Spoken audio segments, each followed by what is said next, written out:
बिस्मिल्लाहिर्रहमानिर्रहीम। मैं एक साइट पर आया था, यहाँ पर कुछ छोटी मोटी मिस्टेक्स थी, तो मैंने कहा इस पे थोड़ा सा एक छोटी सी वीडियो बना लूँ। यहाँ पे एक सबसे पहली मिस्टेक और बहुत कॉमन मिस्टेक हमें नज़र आती है। ये एक प्लॉट है, एक कनाल का घर बन रहा है यहाँ पे, और ये इसकी अभी फाउंडेशन की कंक्रीट और स्टील वर्क और कंक्रीट हो चुकी है। इसमें अगर आप ये नोट करें तो इस टाइम ये कॉलम जो नीचे से आया हुआ है फाउंडेशन से, फुटिंग का, यहाँ पे ये हमने टाइज या स्टिरप्स जिसको हम बोलते हैं बीम्स के केस में, ये प्रोवाइड की गई हैं। और यहाँ पे ये बेंड प्रोवाइड किया गया है 90 डिग्री का, लेकिन यहाँ पे मिस्टेक क्या है कि ये बेंड 135 डिग्री पे होना चाहिए, यानी कि इसको थोड़ा सा मज़ीद अंदर होना चाहिए और इस वाले बेंड को भी मज़ीद अंदर होना चाहिए।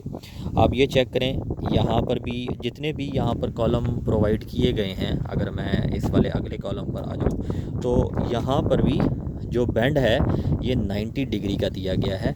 ये 135 डिग्री का एंगल होना चाहिए। अब 135 डिग्री का फ़ायदा क्या है कि ये प्योरली सेस्मिक क्राइटेरिया को मद्देनज़र रख के दिया जाता है।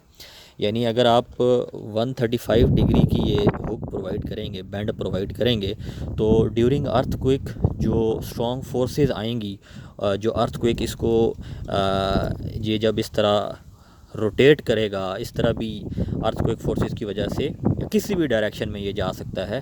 तो अगर आप इसको 90 डिग्री की ये बैंड प्रोवाइड करेंगे तो ये खुलने का ख़दशा होगा। अगर ये खुल जाएगा तो उससे आपकी स्ट्रक्चरल इंटेग्रिटी या स्ट्रक्चरल की सेफ्टी पे की कंप्रोमाइज़ हो जाएगा। अगर आप इसको 135 डिग्री की का बैंड देंगे, हुक प्रोवाइड करेंगे, तो उससे आपका जो स्टील होगा वो खुलेगा नहीं जब ज़लज़ला वगैरह अगर ज़्यादा शिद्दत का आता है। ये पहला पॉइंट होगा।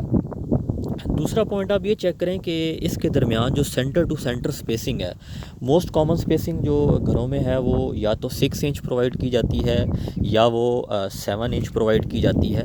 तो यहाँ पर आपको ये जो स्पेसिंग नज़र आएगी ये कांस्टेंट नहीं होगी। कहीं ये आपको 6 इंच नज़र आ रही होगी, कहीं ये 7 इंच नज़र आ रही होगी, कहीं ये 5 इंच नज़र आ रही होगी, कहीं ये 8 इंच तक पहुँची होगी।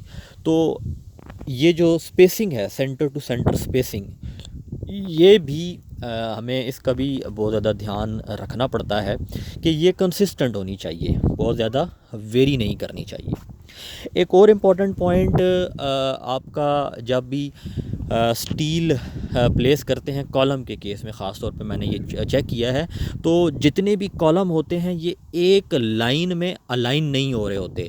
कोई ना कोई उस लाइन में 1 या 2 या 3 कॉलम या जितने भी हो सकते हैं वो आउट ऑफ अलाइनमेंट होंगे, यानी कि वो एक लाइन में नहीं आ रहे होंगे।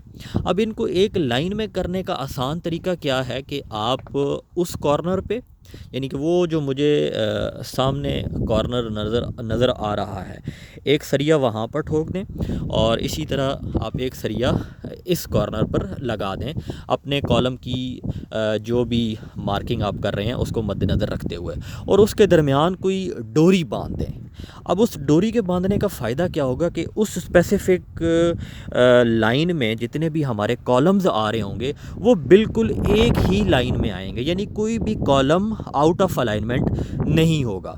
अब अगर कोई भी कॉलम आउट ऑफ अलाइनमेंट नहीं होगा तो जैसे जैसे ये अब आप ऊपर की जानिब यानी कि चलते चले जाएंगे अपने स्लैब पे, फिर फर्स्ट फ्लोर पे, फिर ममटी पे, तो उस कॉलम की अलाइनमेंट ख़राब नहीं होगी, नीचे से लेकर ऊपर तक वो बिल्कुल इंटैक्ट रहेगा। लेकिन अगर आप इसको ये छोटा सा पॉइंट इसका जहन में नहीं रखेंगे तो आपका कॉलम हल्का फुल्का सा उसकी जो अलाइनमेंट है वो इधर उधर हो जाएगी, और फिर वो जैसे जैसे आप ऊपर चलते चले जाएंगे उसका वो इशू आता रहेगा।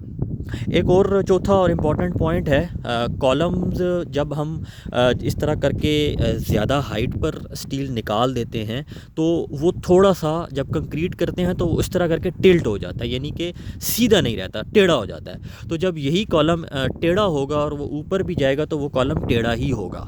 अब उसका नुकसान क्या होगा, जब हम हायर ग्राउंड पर पहुंचेंगे तो वो कॉलम सीधा नहीं होगा, और अगर वो कॉलम सीधा नहीं होगा तो ऑब्वियसली आपको उस उसको ज़ोर लगा के ज़बरदस्ती उसको सीधा करना पड़ेगा।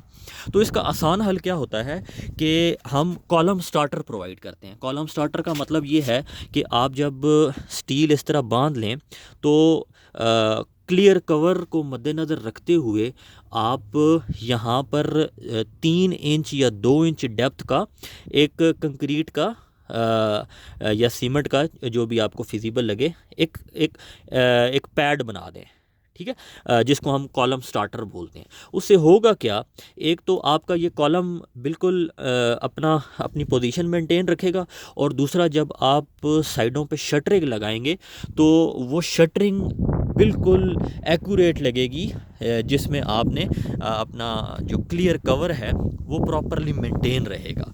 अगर आप वो स्टार्टर प्रोवाइड नहीं करते तो ड्यूरिंग कास्टिंग ऑफ कंक्रीट आपका कॉलम का जो क्लियर कवर है, जो कि 1.5 इंच होता है, वो मेंटेन नहीं रहता।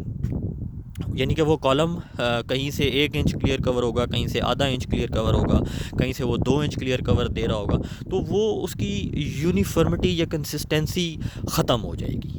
तो ये कुछ इंपॉर्टेंट पॉइंट्स थे जो स्टील के पर्सपेक्टिव पे अभी मैं यहाँ पे साइट पे विज़िट कर रहा था, तो मुझे रियलाइज़ हुए कि मुझे ये शेयर कर देने चाहिए। तो as a civil engineers, as a site engineers, ये छोटे छोटे पॉइंट्स हैं, ये इनका हमें बहुत ज़्यादा ख्याल रखना चाहिए, क्योंकि अगर आप इन छोटे छोटे पॉइंट्स का ख्याल नहीं रखेंगे तो ये छोटे छोटे पॉइंट्स बाद में जाके बड़ी बड़ी गलतियाँ बन जाते हैं, और स्ट्रक्चर की जो सेफ्टी है इससे वो कंप्रोमाइज़ होने का ख़दशा होता है।